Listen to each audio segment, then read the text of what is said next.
Assalamualaikum warahmatullahi wabarakatuh. Selamat pagi. Kita berjumpa pada mata kuliah Data Mining. Pada video kali ini saya akan menjelaskan mengenai jaringan saraf tiruan untuk klasifikasi. Oke, bagaimana kalau lebih dari satu? Kalau lebih dari satu, maka kita harus hitung rasionya terlebih dahulu, ya. Rasionya itu adalah akar dari Nx per Ny, di mana akarnya tadi adalah K plus 1. K itu apa? K itu adalah banyaknya lapisan tersembunyi, ya. Setelah tahu K-nya, maka kita akan menghitung neuronnya di setiap lapisannya. Jadi kalau mau 2 ya berarti K-nya 2, baru NZ 1 adalah NY dikalikan R pangkat K. K-nya itu adalah tadi ada 2 ya, maksimalnya 2, min M-nya adalah 1 plus 1, seperti itu. Nah, untuk yang kedua berarti NZ.2 sama dengan NY R pangkat 2 minus 2 plus 1. Nah, hasilnya itu nanti silakan kalian bulatkan karena neuron tidak memungkinkan untuk koma-koma. Nah, setelah itu kita akan lihat di neuron output, ya. Maka yang pertama yang perlu kita perhatikan adalah jika neuron outputnya berupa kontinu, maka CST digunakan untuk kasus prediksi atau regresi. Nah, sedangkan kalau outputnya itu berupa kategori, maka CST digunakan untuk kasus klasifikasi. Hati-hati jika outputnya berupa kategori, biasanya kalau misalkan di R, ya, kategorinya itu biarkan berupa kalimat atau berupa kata seperti itu. Jadi jangan diubah ke angka, karena apa? Nanti di kategori ini sama dengan yang penentuan di neuron input. Kalau ada 3 kategori, berarti nanti banyaknya neuron output itu juga 3, seperti itu. Jadi sesuai dengan kategorinya. Kalau misalkan kalimat nanti sudah dikategorikan atau dia berupa faktor. Faktornya ada berapa? Ada 2, ya sudah berarti Y-nya nanti ada 2. Faktornya ada 3, berarti nanti Y-nya ada 3. Ketika kita menggunakan angka sebagai variabel Y-nya atau sebagai neuron outputnya, maka nanti dianalisa jadi 1, bukan 3. Oleh karena itu, kalau saya lebih enak biasanya adalah sesuai dengan kelasnya. Nama kelasnya apa sehingga itu menjadi faktornya, seperti itu. Satu neuron output dapat digunakan untuk mewakili 2 kelas, ya, kalau misalkan 01. Tapi lebih baik sendiri-sendiri saja karena ini di neuron output. Kemudian jika ada lebih dari 2 kelas, maka satu neuron untuk per kelasnya akan digunakan, sehingga kalau ada 3 berarti neuron outputnya juga sebanyak 3. Yang kedua adalah metode training atau learning atau algoritma. Ada banyak sekali metode yang bisa kita gunakan untuk optimasi nilai bobotnya. Yang pertama adalah perseptron, kemudian yang kedua ini yang paling sering digunakan yaitu backpropagation atau bahasanya atau bahasa lainnya adalah feed forward neural network (FFNN). Kemudian next ada radial basis function network, ada learning vector quantitation, ada recurrent. Jadi recurrent itu bukan hanya pada arsitekturnya juga, tapi nanti dia ada optimasinya juga tersendiri, seperti itu. Kemudian 2 yang terakhir ada self organizing map dan Bayesian network. Yang ketiga adalah fungsi aktivasi. Jadi syarat suatu fungsi bisa menjadi fungsi aktivasi ada 3, ya. Yang pertama adalah nonlinear. Nonlinear itu akan memperbaiki kemampuan network dalam melakukan tugasnya. Yang kedua, saturate bila memiliki output dengan nilai minimum dan maksimum, sehingga nggak besar sekali seperti itu karena ada minimum dan maksimumnya, sehingga akan menjaga nilai bobot dan bias. Maka waktu untuk training juga terbatas atau bisa kita ketahui seperti itu. Yang ketiga adalah kontinuitas dan smoothness, ya. Fungsi aktivasi dan turunannya terdefinisi dalam range dari argumennya. Next. Ada beberapa fungsi aktivasi yang akan saya jelaskan, tapi ini tidak menutup kemungkinan nanti yang akan digunakan pada R itu yang mana, seperti itu, ya.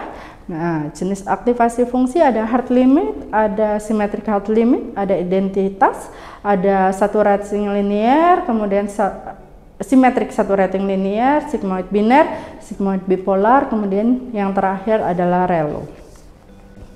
Yang pertama adalah fungsi undak biner atau hard limit ya. Jaringan dengan lapisan tunggal sering menggunakan fungsi undak biner atau step function karena memang kita bisa lihat di sini hasilnya kayak fungsi tangga. Oleh karena itu dia adalah step function. Berfungsi mengkonversi variabel yang bernilai kontinu ke suatu output biner yaitu 0 atau 1. Jadi dia bukan range ya, dia adalah memilih 0 atau 1.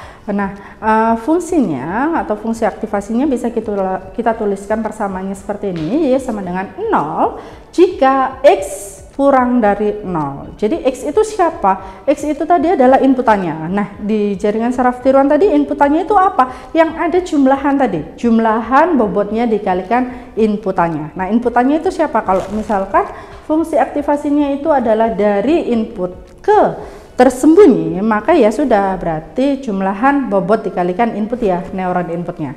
Tapi kalau misalkan dari tersembunyi ke output, maka penjumlahannya itu adalah bobot dikalikan neuron tersembunyi.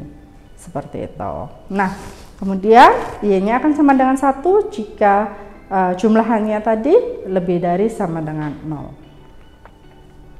Yang kedua adalah fungsi bipolar atau symmetric hard limit, berfungsi mengkonversi variabel yang bernilai kontinu ke suatu output biner juga ya. Walaupun ngomongnya biner, sebenarnya dia adalah bipolar. Kenapa kok ngomongnya bipolar?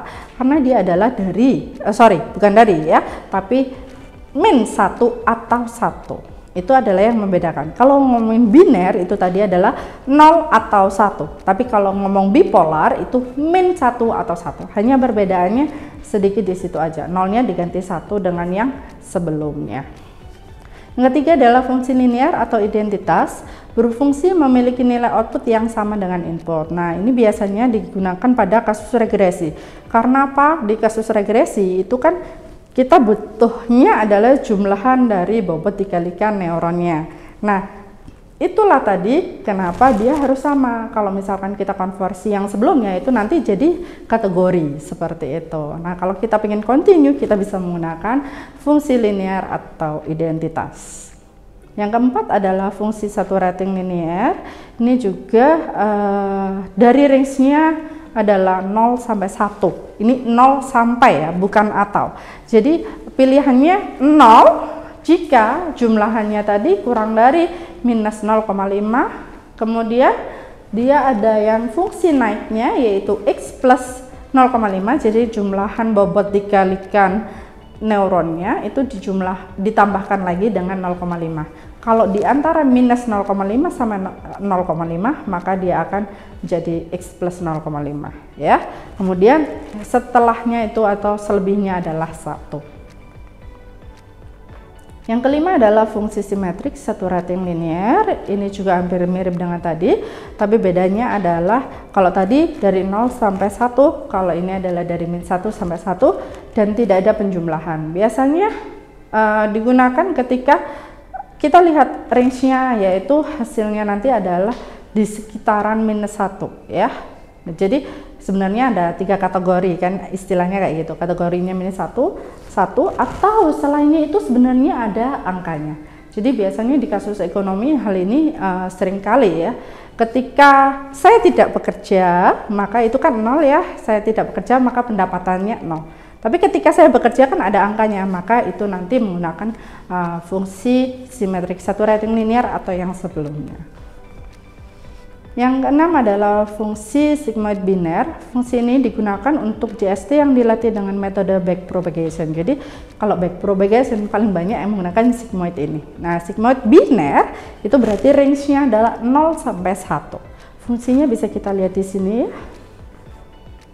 Kemudian bipolar, kalau bipolar hanya bedanya adalah tadi 0 sampai 1, bipolar min 1 sampai 1. Fungsinya bisa dilihat dari sini. Dan yang ke-8 adalah relu, merupakan fungsi aktivasi yang paling banyak digunakan sejak 2015. Relu ini berarti kalau kita ingin variabel Y-nya atau neuron outputnya itu antara 0 sampai suatu angka, maka kita bisa menggunakan yang relu. Karena apa? Dia definisinya adalah 0 jika X kurang dari 0, kemudian nilai itu sendiri jika X-nya lebih dari 0. Seperti pendapatan tadi bisa juga menggunakan relu. Nah, ada banyak kan tadi ya fungsi aktivasinya. Sebenarnya kita bisa menggunakan yang mana sih ya? Jawabannya itu paling banyak yang sering digunakan adalah sigmoid. Karena apa? Dia adalah fungsi yang paling baik istilahnya gitu, paling sering digunakan.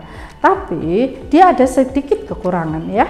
Yang pertama adalah menggunakan model logistik. Jadi perhitungannya memakan waktu dan kompleks. Lumayan ya, karena log itu seperti apa kayak gitu. Dan ini menyebabkan gradiennya hilang dan tidak ada sinyal yang melewati neuron di beberapa titik waktu. Jadi karena nanti ada yang gede, ada yang kecil kayak gitu. Kalau misalkan kecil sekali kan secara otomatis informasi dari neuron tersebut akan hilang kayak gitu. Dan juga sigmoid ini dia lambat dalam konvergensi dan itu tidak berpusat pada titik nol. Karena tadi kalau yang biner aja adalah 0 sampai 1 seperti itu. Nah, kelemahan ini dapat diatasi dengan relu. Relu itu sederhana dan lebih cepat untuk diproses. Ya, relu tidak memiliki masalah dengan gradien menghilang dan telah menunjukkan peningkatan besar dibandingkan dengan fungsi sigmoid dan tangan hiperbolik. Ya, relu adalah fungsi aktivasi yang paling disukai untuk jaringan syaraf dan masalah deep learning. Jadi kalau di deep learning memang banyak pakai relu, tapi kalau yang GST biasa itu biasanya yang paling banyak digunakan adalah sigmoid dan tangan hiperbolik. Relu digunakan untuk lapisan tersembunyi, sedangkan lapisan keluaran dapat menggunakan fungsi softmax untuk masalah logistik dan fungsi linear dari masalah regresi. Jadi kita juga bisa menggunakan fungsi aktivasi yang berbeda kan tadi di setiap dari layer mana ke layer mana, sehingga kita bisa gunakan seperti ini. Oke, terima kasih untuk materi jaringan syaraf tier 1 untuk klasifikasi. Sampai jumpa pada video berikutnya. Jangan lupa like dan juga subscribe. Bye-bye.